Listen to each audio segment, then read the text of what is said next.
আমরা এখন আছি কুলদহ গমডাঙ্গা এলাকাতে।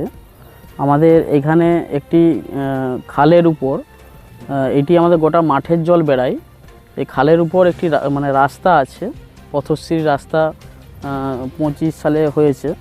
তো সেই রাস্তা যখন হয় তখনই আমরা বলেছিলাম যে এই যে খালটার দুধারে একটু গার্ডওয়াল করতে ইঞ্জিনিয়ার সাহেবকে বলেছিলাম, কিন্তু কোনো কারো কথা কোনো তোয়াক্কা না করে ওনারা ওনাদের মতন রাস্তা করে বেরিয়ে গেছেন।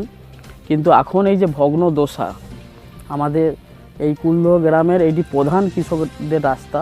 এখানে বহু মাঠের জমি আছে কৃষকদের, খালের ওই পারেও আমাদের আরও অনেক মাঠের মানে কৃষকদের জমি আছে।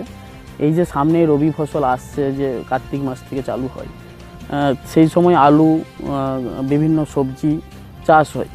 এই যে এই রাস্তাটির ফলে 10 ফুট ঢালাই রাস্তা, তার মধ্যে এখন 3 ফুট ঝুলছে। এও 1-2 দিনের মধ্যে হয়তো ভেঙেও যেতে পারে। কিন্তু এই রাস্তাটি যদি না মেরামত হয়, এখানে কৃষকদের বিশাল সমস্যা, এটা একটা প্রধান সমস্যা।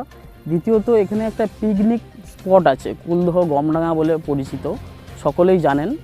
এই পিকনিক স্পটে প্রত্যেকটা মানে এলাকার মানুষ বা আরও বিভিন্ন এলাকার মানুষ এখানে এসে পিকনিক করে, খুব সুন্দর জায়গা।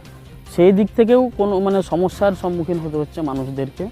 এটি সরকারের কাছে আবেদন যাতে এটি দ্রুত সম্ভব যে কোনোভাবে আপাতত মেরামতের যদি ব্যবস্থা করে, তারপরে গার্ডওয়াল বা যেটা করলে হবে ইঞ্জিনিয়ারদের পরামর্শ নিয়ে সেটুকু করলে খুব ভালো হয়। এই যে ঢালাই রাস্তা হয়েছে, আপনারা দেখতে পাচ্ছেন কেমন ধসে ফেটে গেছে রাস্তা।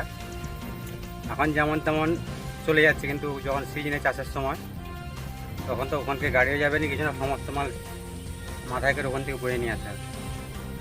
সরকারের কাছে অনুরোধ আমাদের রাস্তা যেন বাগিয়ে দেওয়া হয়।